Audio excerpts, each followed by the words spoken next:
I'll vote for you. I probably You have need to like 3 run. votes. You think I should run? Yeah. Yeah, I'm serious. Hey man, I'm ready to pass the torch to the new generation. but we But it can only be. In fact, I might be calling. I might be calling you on that matter. But it's got to be people who have a track record, and because they can buy people with a track record. right on. They can buy them. So if you don't have a track record, you Right. already bought. That's right. Bought and sold. Right. Right. Yeah, yeah. Yeah. And the reward, my campaign theme in 1992 was warriors don't wear medals, they wear scars. Hmm. We've got scars. And you won.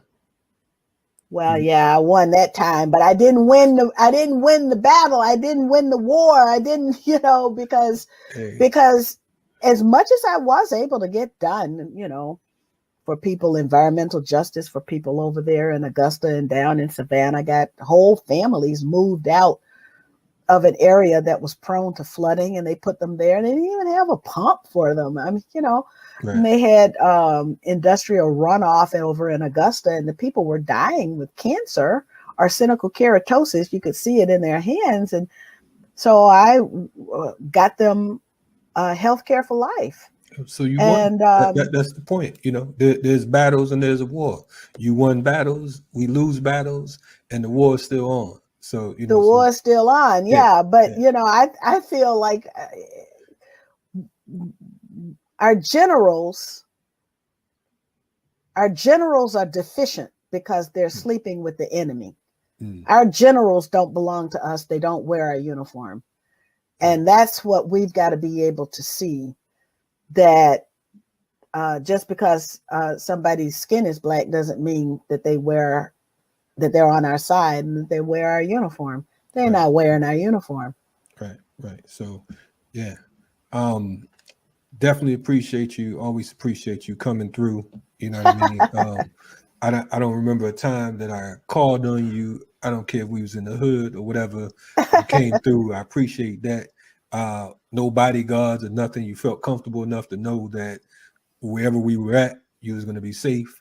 And absolutely. That was while in office. And at that time, I didn't give it any thought because of the fact that I'm just like, yeah, we in these streets, we got work to do. But now seeing how the average politician, because I know a whole lot of politicians. Yeah. And someone asked me the other day, they said, well, why don't you get such and such on the show?